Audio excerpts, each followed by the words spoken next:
I should leave all questions for the end. Good evening, everyone. This week's parsha, you can ask whatever questions you want. This week's parsha is Parshas Vayishlach, Tavshin Pei Beis. And plan tonight is to share with you a very interesting interpretation to the beginning of the parsha that is not typically how we assume the understanding. So the beginning of the parsha, Parak Lamed Beis, chapter 32, Pasuk Daled, verse 4, says, Vayishlach Yaakov malachim lefanav el Esav achiv artza seir sedei Edom. Yaakov sent, Rashi says, malachim here means actual angels. The Medrash has two opinions. Does it mean angels? Does it mean messengers, human messengers? But he sent these malachim before him to Esav, his brother, and he told them to say the following message. Omar Abdecha Yaakov, so says your servant Yaakov. Im Lavan garti vayachared ata.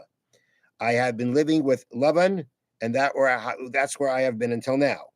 Vayilishar v'chamor tzayin ve'eved v'shivcha. And I acquired oxen, donkeys, sheep, servants, maidservants. I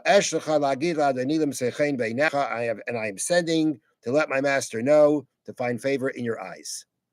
So Yaakov is sending a peace message, a message of, like as Rashi explains at the end, the last parts of his message, I am sending to let my master know to find favor in your eyes, that I want to find favor in your eyes, that I want to be at peace with you, I want to be whole with you.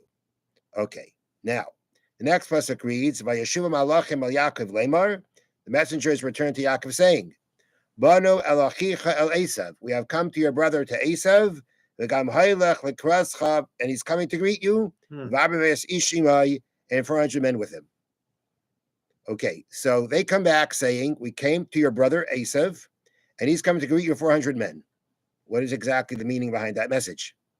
Now, the next pasuk reads, Vayira Yaakov ma'od, Yaakov became very fearful, Vayetzer he was very distressed, Vayachasam asher itai, and he split up the whole camp that he had with him. And he said, if Esav comes to one camp and attacks it, the remaining camp will be for salvation. Okay, so Rashi learns that the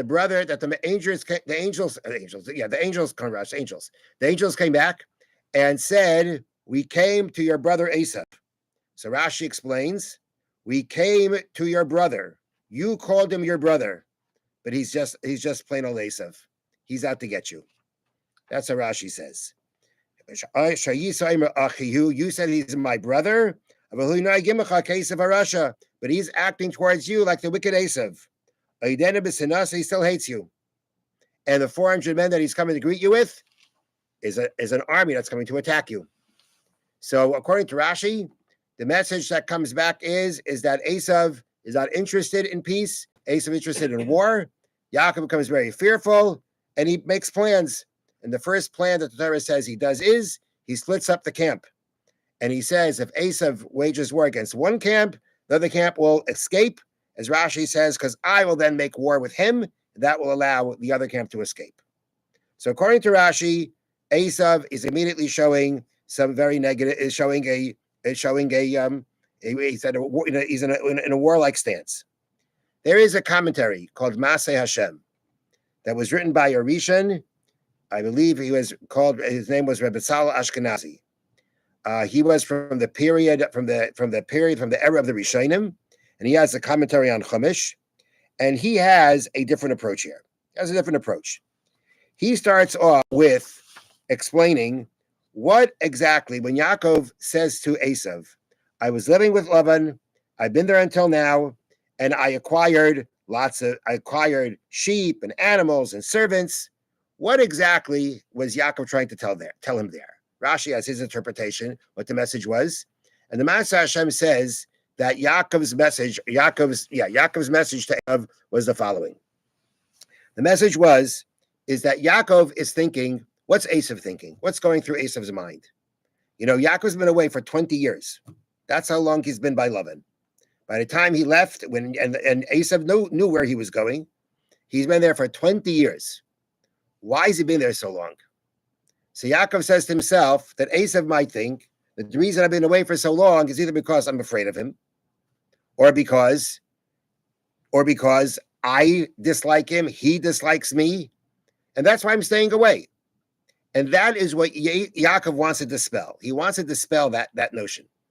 And therefore he tells Esav like this: I have been living by Lavan, and I've remained there until now. I've remained there all this time, and I acquired lots of things. Do you know why I've been there for 20 years? Because I have been building my fortune. I have been building my parnasa. That's what I'm doing there. I'm not there because I want to stay away from you. I'm afraid of you, or I dislike you, or I think you dislike me. It's not about that. You know, I've been there so long. I built up a fortune. I built up my parnasa. I built up my living. That's what I've done. So there's no bad feelings here. That's not why I'm staying away. And I am sending now to my master to find favor in your eyes. To find favor in your eyes, says the Vayishlach Hashem, is not like the Ramban learns that Yaakov is saying, I have all these things, and maybe I'll give you a gift. If you'd like, you come take some things. It's all part of kind of appeasing Esav with the money. Now, the Vayishlach Hashem says, well, if that is what Yaakov is trying to do by saying I have all these animals and I have servants and I have maidservants, and I'm coming to find favor in your eyes because I'll give you. He's alluding to a gift or alluding to Esav, that Esav can come and take things if he'd like. Well, we know that Yaakov did send him a gift, right? Did the gift, and what did the gift? What was the gift from? Animals. There were no servants in the gifts. So when Yaakov is talking about all these things that he has, it's because he's alluding to a gift that he wants to send to Esav. Well, then why at the end didn't he send servants, which he didn't do? So therefore, he learns that that's not what Yaakov was trying to say. Yaakov was just letting him know the reason I've been away for so long is because I am building my fortune. Okay, so now, what happens next? The messengers come back, and the messengers say, we came to your brother Esav, and he's also coming to greet you with 400 men. Huh. The Rashbam says, and Rashbam and the Vayishlach Hashem both say, not like Rashi, we came to your brother, and he wants to be your brother. That's what it means. We came to your brother Esav. He wants to be your brother. Not only that, he's coming to greet you with 400 men, not to make war. A gift. But it's it's an entourage. Oh. When you come to greet someone, you come with a lot of people. That's a very respectful way of greeting someone. The Vayishlach Hashem says that we find that, when Yisro was coming to Moshe, Yisro sent Moshe a message to come greet him. And the messengers figure that's what's happening here too. Yaakov is sending a message for Esav, and Esav will come out and greet him. And he is. And he's not just coming by himself, he's coming with an entourage of 400 men. Great. Right? Seems great. There's only one problem. The next pasuk says Yaakov is afraid. What's he afraid of? If the messenger said, Esav wants to be your brother, this is what he expressed to us. This is what he showed us. Not only that, he's coming with this big entourage in your honor. So what are you afraid of? So what's Yaakov afraid of? So the Rashbam says that Yaakov knew it was a fake. It was a ruse. Yaakov knew that even if Esav is trying to show the messengers, yes, I want peace, baloney. It's not true. It's not true. It's a trick. The Vayishlach Hashem says Yaakov was in doubt. He didn't know. He didn't know if Esav's trying to show Esav's peaceful stance because he really wanted to be at peace, or was it a trick? Was it going to be that he was going to come with a big smile and a big group of people and enter Yaakov camp like, I want to be your brother, and then everybody pulls out their sword and chops everybody up? It was a trick. Maybe it was a trick. It was a trick to make a surprise attack against Yaakov. And Yaakov doesn't know. Because, as the Vayishlach Hashem says, the simple interpretation of malachim means messengers. And if it's regular messengers, they don't know what's really going on through Esav's mind. If Esav appears that he wants to be friendly and brotherly, that's how they take it. Yaakov is already thinking deeper. Is this really true or not? And this puts Yaakov in a conundrum. Because if Yaakov doesn't prepare for war, then Esav may slaughter him. If Yaakov comes and is ready for war, so Esav comes with a big smile on his face, he sees Yaakov and his camp are all ready for war, that could blow up in his face. So Yaakov doesn't know what to do. Rabbi Emmanuel Bernstein from Eretz Yisrael learns this, according to this, how to explain the words when it says, Vayira Yaakov ma'od vayetzer lo. Yaakov was very fearful and he was distressed. What are the two things? What are these two things? So Rashi has his interpretation. According to this, you can say Yaakov is fearful if Esau wants to kill him. And he's distressed because they don't know what to do. What do you do here now? What do you do now? All right, so what did Yaakov do? So now what is splitting up the camp going to do? So here the Ma'aseh Hashem again gives us a different interpretation than Rashi. His interpretation is like this. The pasuk says, Yaakov says, I'm going to split the camp. Im yavai Esav el hamachna achas v'ko. If Esav comes to the camp, to one camp, and smites it. Ma'aseh Hashem asks, why does Yaakov say if Esav comes to the camp and smites it? All he has to say is, if Esav smites one camp, the other camp will run away. What's the if Esav comes to one camp and smites it? So says the Ma'aseh Hashem, that's this what Yaakov is saying like this. If Esav comes to the camp, he comes. He walks into the camp like he's coming. No war. But then after coming into the camp, v'hiko, then he decides he's going to smite it, surprise attack. The other camp is going to be a pleta, a salvation, not for themselves, but for the first camp. Because the way that Yaakov is going to deal with this problem that he has of trying to figure out, is Esau being peaceful or not? So the answer is, camp number one is not going to come looking like they're ready for war. Camp number one is going to come looking like we're greeting Esau peacefully. Now, if Esau comes peacefully, and then he decides then he decides to come and smite the camp, the other camp will not survive. The other camp will come and fight and save the first camp. That's what the Ma'aseh Hashem says. Doesn't mean the remaining camp will escape, will be saved by escaping. It means the other camp will now be a pleta, a salvation for the first camp. The first camp isn't armed for war. The second camp is armed for war. The second camp Esau is not going to see, but the second camp is going to be armed for war, ready. That if Esau is going to spring a surprise attack, the other camp is going to come and now save the first camp. A whole different approach, completely different approach than what we typically think. So according to the Ma'aseh Hashem, when the messengers come back, to them it looks like Esau wants to be peaceful. Yaakov is afraid. Is he really being peaceful or not? So therefore, Yaakov decides what he's going to split up the camp. Camp number one is going to greet Esau peacefully.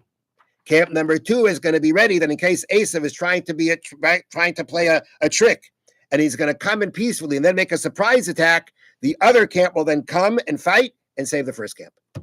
That's what the Ma'aseh Hashem learns. Very different than we typically learn. Now, it's not done. Ma'aseh Hashem is not over here. All right. So what's after Yaakov splits up the camp? What does Yaakov do? He goes ahead and he prays. And after he prays, what does he do? He sends this gift. He sends a gift to Esau, a bunch of animals, flocks of animals to Esau. Now, to appreciate what the Ma'aseh Hashem is going to say, we need to read some of these verses. Okay, and they are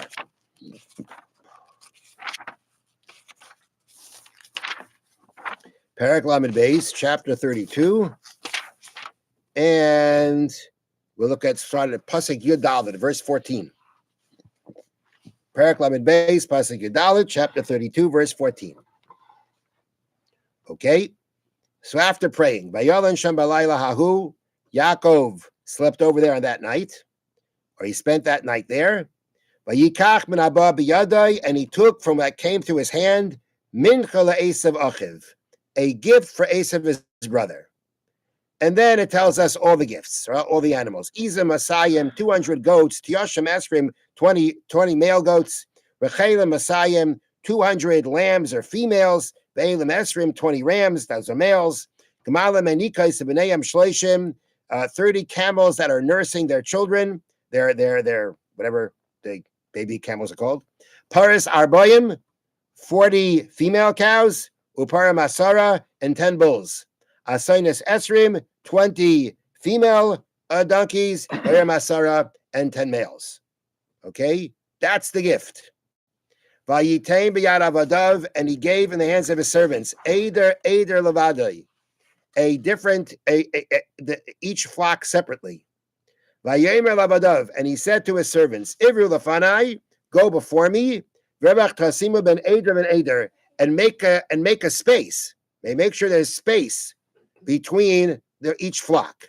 We don't want all the flocks coming one after the other. We want one flock to come and another flock to come later on. You'll want to make space between the flocks.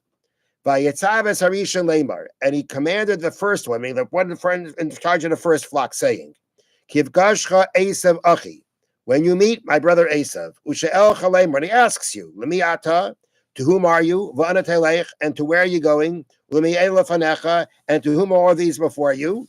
V'yamartu, you're going to say, Avdacha Yaakov, that we belong to your servant Yaakov. Min cheshluch ladeni leEsav. This is a gift being sent to my master Esav. V'nehu gam acharenu, and behold, he's behind us. Okay, you got that? That's the first message. That's the message given to the leader of the first flock. Vayitzav gamas hasheni, and he commanded also the second. Gamas hashlishi, also the third. Gamas chalaholchim achrei adarim leimar, and also after all those who were following after the flock, saying, Kadavar hazet dabrun el Esav mitzachem Eisai.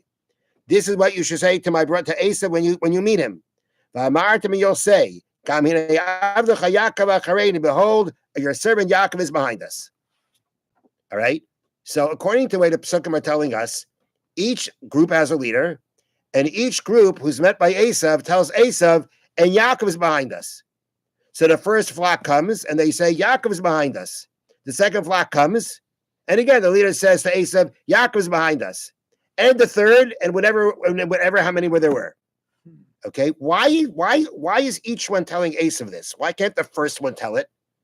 And then and Esav will figure it out, Yaakov is behind us. Okay, the second one comes, Yaakov's not there. That'll be the third one. That's not really to ask the question. Why was the point of him telling each one this? To say Yaakov is behind us. Maybe the first one would tell us, and then he'll figure out the rest. So the Bais Hashem says like this, that we know Yaakov is facing a situation maybe Esav is faking. This is all a ruse. It's not real that he wants to be friendly. Okay, and therefore he prepares for that problem, for that encounter. But Yaakov also wants to figure out Esav beforehand. He wants to maybe figure out where Esav is really at even before he comes. He wants to put a plan in ahead to see that perhaps he'll be able to figure out where Esav really is even before that. May not be that much before that, but before that. So what's the plan? The plan's like this. If Esav is really faking, right? The friendliness, it's a ploy, it's not for real. Esav really hates him, as Yaakov figured he did. And if he's tricking him, that means that when Esav doesn't see Yaakov, he's full of hate. But when he meets Yaakov, what's he going to do? He's going to paste this big smile on his face. He's got to change his facial. He has to change his face. So when he doesn't see Yaakov, when he thinks of Yaakov, he's full of hate. But now if he sees Yaakov, now he's got to change. He's got to make sure that he looks friendly, looks happy to see him. Yaakov wants to be able to surprise Esav. He wants to be able to kind of come up on Esav, that Esav should all of a sudden see him. And then when that happens, Yaakov will look at his face and see what's going on. Is he really happy to see him? Or is he like, oh, it's so nice to see you? What's he going to, that's what he wants to do. How's he going to do that? He does it like this, says the Ma'is Hashem. He sends the first group, the first flock. The leader of the first flock says, Yaakov's behind us. All right, Yaakov's behind. Now, the second group comes and he says, oh, Yaakov is behind us. The third group comes. Yaakov is behind us. That means a bunch of groups have already come to Esav, and Yaakov is not there. So when Yaakov actually comes with his group, Esav again won't know is Yaakov there or not. What Yaakov will then do, as it says, Yaakov went ahead of everybody, so that now by going ahead of everybody, he's going to catch Esav by surprise, and then he's going to see what's Esav's reaction going to be. Is Esav really happy or not? And at the end of the day, what was the end of the story? Esav was happy. Rashi says he wanted to actually try to kill him. But according to the Ma'aseh Hashem, I didn't see what Ma'aseh Hashem says, if he says anything about that. But according to what Ma'aseh Hashem is learning, Yaakov goes ahead, and Esav comes and hugs him, and it's real. It's real. At the end of the day, it was real. Or it could have been real. That could be shot. Okay? But according to this, again, this gift, this whole gift, this whole thing, the flocks and the messages, it's not about loosening up Esav. It's not about just trying to appease him and get him to feel good and get him to think, oh, Yaakov likes me so much with all these gifts and stuff like that. Yaakov's trying to work him over. According to the Ma'aseh Hashem, it's all part of a plan. The concern here that Yaakov has is that Esav, although Esav is showing friendship, it may be a ploy. It may be a way of being able to deliver a surprise attack. Yaakov has to get ready for that. And he gets ready for that by splitting up the camp. And even before the camps meet, he tries to find a way to be able to meet Esav in a way that he can see on Esav, is this for real or is it not for real? That is how the Ma'aseh Hashem explains this whole part of the Parsha, which I think is a very interesting and novel approach. All right, last thing I want to do tonight is something else. And that is that. Let's go back to something else that we actually mentioned. That in the beginning of the Parsha, when the messengers come back and say that he's coming with 400 men, it says Vayira Yaakov Yetzer. Yaakov was afraid and distressed. So again, the question is, what are these two things? He was afraid and distressed. So Rashi learns that Vayira Yaakov was afraid, Shema Yahareg. Maybe he's going to get killed. V'yetzer loy, and he was distressed, if he kills others. That's what Rashi says. Yaakov himself is distressed if he'll need to kill others. So all the commentaries ask, what's Yaakov distressed about? They're coming to kill him. If they're coming to kill him, he's allowed to kill them back. You know, if somebody's attacking you, you're allowed to fight them back. You have to fight back. So what is Yaakov distressed about? That maybe he's going to kill others. Now, over the years, I think some people who've in the Shir have said an explanation. I mean, it's interesting that the early commentaries on Rashi, each one tries to give some kind of a halachic issue that maybe can come up that Yaakov is distressed about. That's how they learn. But some wanted to suggest that maybe we can learn that Yaakov is distressed because he's distressed. Maybe when he's allowed to kill people, he's not happy about it. Not happy about it. If he has to come on to kill people, he knows he's got to do it, but he's not happy about it. I heard another explanation that works similar to this. It's not a halachic issue, but it's the following issue. And that issue is that, yes, even if you are allowed to kill someone, but if you've come to a point, you come in a situation you actually killed someone, that leaves a negative mark on you. When you do an act that is typically a violent act, it's typically an act of hurting someone. When you commit such an act, it leaves a mark on you.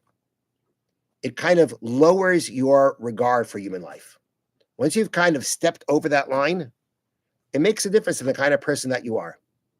It makes a difference in who you are. And that could have ramifications. Are the ramifications you're going to go kill someone? No, not necessarily. But again, if the sanctity of life has in some way become lower to you because of what you've done, it could have ramifications and other things of how you deal with people.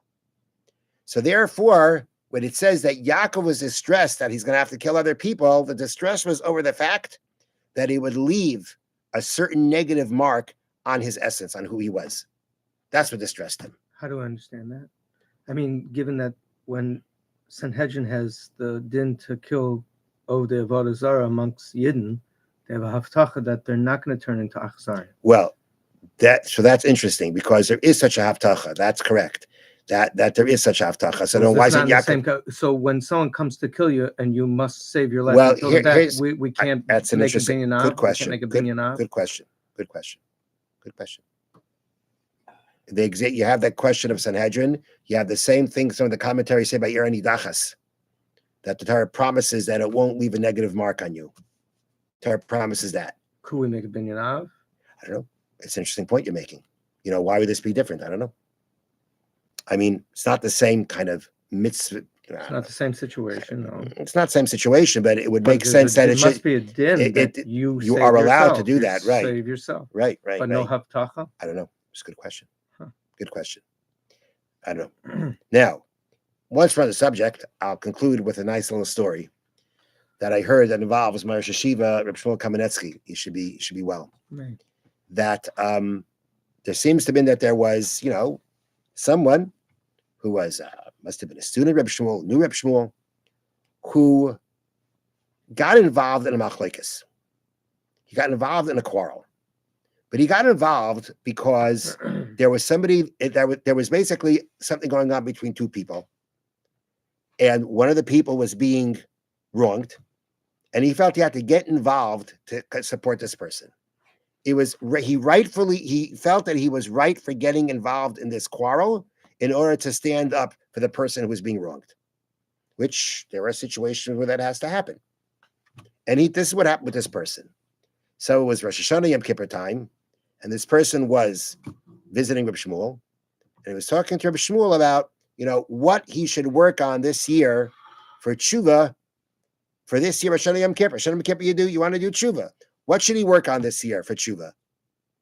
So Reb Shmuel's answer was, you should work on machlekes. You should work on not getting involved in machlekes. You should work not getting involved into fights with people. So the person was taken back, and he says, does Rosh Hashiva mean that I shouldn't have gotten involved in this quarrel, which Reb Shmuel knew about? So Rosh Hashiva said, no, you were right for getting involved in the quarrel. But once you're involved in a quarrel, it leaves its mark on you. It creates a habit in you. You have now gotten involved in a quarrel. You can now become quarrelsome. It leaves something in you. It leaves a trait in you. It leaves a mark in you.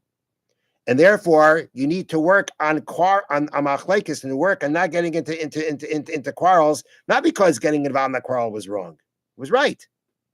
But nonetheless, such a thing can leave a negative trait on a person.